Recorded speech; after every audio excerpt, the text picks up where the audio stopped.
Hello everyone, welcome to Fun. I'm Madar, I'm here with Team 2630, the Thunderbolts, here at the Israeli Robotics Exhibition. We're gonna get through the entire robot from their intake to the climber and the shooter, and some of the interesting stuff they did with their software to monitor the turret position. Let's get started on Behind the Bumpers. So, Yair, let's hear more about your climber.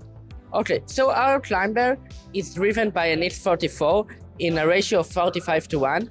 It gets opened by this constant force springs, which let it open, and closed by a rope that close it. One of the interesting things we did in our climber is our bearing blocks. Instead of regular bearing blocks that are made of bearings, our bearing blocks are made of UHMW PE blocks that we are machined in our shop. Which the advantage of them that is it's much simpler than bearing blocks with bearings, and it gives the same advantage because it doesn't move fast or anything. That sounds really cool. Alon, can you show us the climber?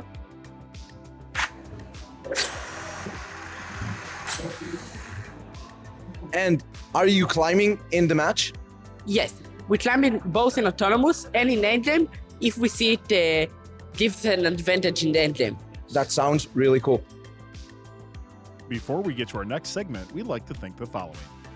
Osh Cut is a premier metal cutting service for first teams. No minimum order, options for same-day turnaround, guaranteed lead times, and instant online quotes. Osh Cut is offering first teams 50% off any future order up to $200 when you scan the QR code or go to funroboticsnetwork.com/OSHCUT. Just upload a 3D model or flat pattern to get started. It isn't too late to order competition apparel for your team at FRC Tees. Founded by FIRST alumni and offering a free 14-day turnaround with expedited options available, go to FRCtees.com to see why hundreds of teams are making FRC Tees their first choice for their apparel needs. That's FRCtees.com. So let's hear more about your intake system. Yes. So our intake system is on a pivot point, which is below our indexer to make it very compact. Our rollers are powered coaxially from behind the pivot point of the robot.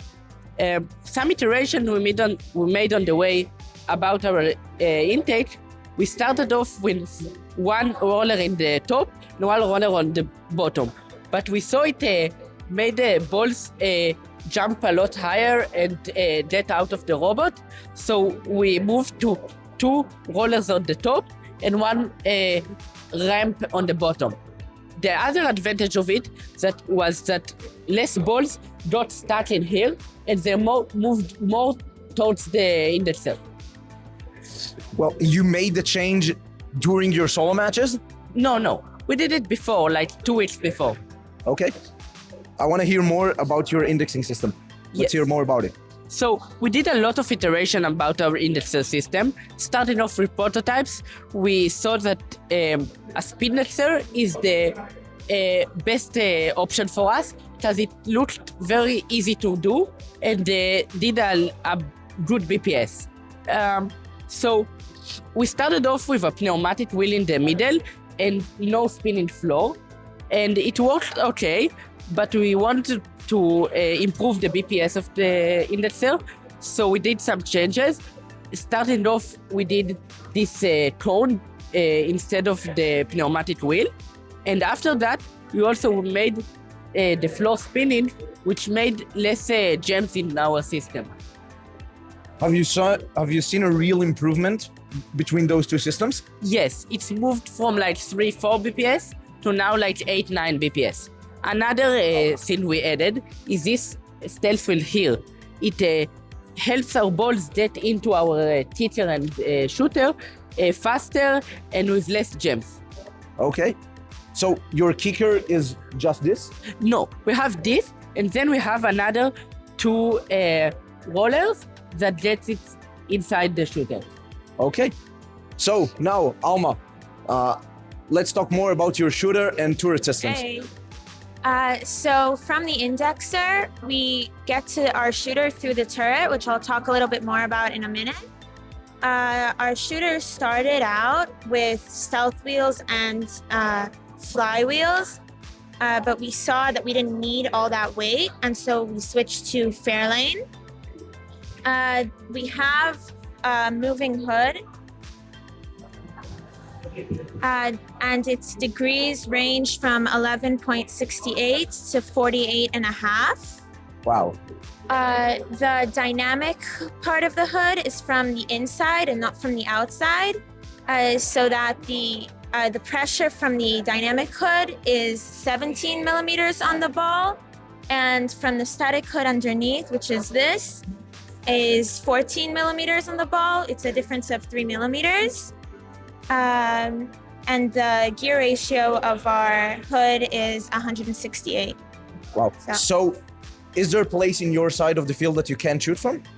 No, we can shoot from everywhere. Okay, that's really cool. Yeah. I guess it helped you a lot with delivery. Yeah, we do. We do a lot of delivery. We decided that was something very important for us in day one. Okay. So, talk to me a little bit more about your turret system. Yeah. So our turret has a range of 430 degrees. We started with an e-goose chain, but we decided to switch later on. First off, it took up a lot of room. Second, it broke a lot. And third, it didn't give us the amount of rotation degrees that we wanted. So we switched to this thing. You can see it here. We call it an umbilical cord. It's a constant force spring, and our electricity is on 2 rollers right here. And then the turret can move. It has 430 degrees. Wow. And then over here, we have 2 encoders, which Alon will talk about. So, Alon, do you want to explain a little bit more about why you choose to have 2 encoders on your turret instead of the usual one? Okay, so early on in the season, we realized the biggest thing, the most important thing about our turret is for it to have maximum degrees while maintaining precision. The problem with one encoder is for it to be absolute for the whole range of the turret, we need a very big reduction there, and that causes backlash and worse resolution for the encoder. So essentially, these 2 encoders, we read the degrees of the turret by the difference between their readings, and that gives us a much greater range while also giving us really great accuracy, while keeping it absolute for the entire range of the turret. Wow. So instead of having one that reads where the turret is, you have 2 that have different readings, and that's how you measure where your turret is. Exactly. Wow. The reason for the 430 degrees on the turret, early on, one of our goals was for the turret to always be aiming, whether it be at the hub or for delivery. So we could achieve that by our hood and then by our turret and by our localization, which is something very important. So our localization comes from 4 elements mounted on the robot, here, and on the back, running photon vision, and we need really great accuracy for localization, so you can have our turret always aiming, whether it be at the hub or for delivery. Additionally, in our scoring area, when aiming at the hub, you can see that we shoot on the move a lot. We do that through subtracting the launch velocity vector as well as angular velocity from the hub target, and creating something we call a virtual target, which the turret then aims at, which is why sometimes it may look like a turret isn't aiming anywhere close to the hub and the ball is still going. And that's what allows you to shoot on the move. Yes. Okay, that's really awesome. So we've seen their L1 climber, their intake system, indexer, and shooter, and the amazing thing they did with the 2 encoders on their shooter. Thank you all for joining us today. We wish you amazing luck in Houston, and see you all next time on Behind the Bumpers. Thanks for watching. Don't forget to like, subscribe, and click the bell to stay up to date on future fun videos.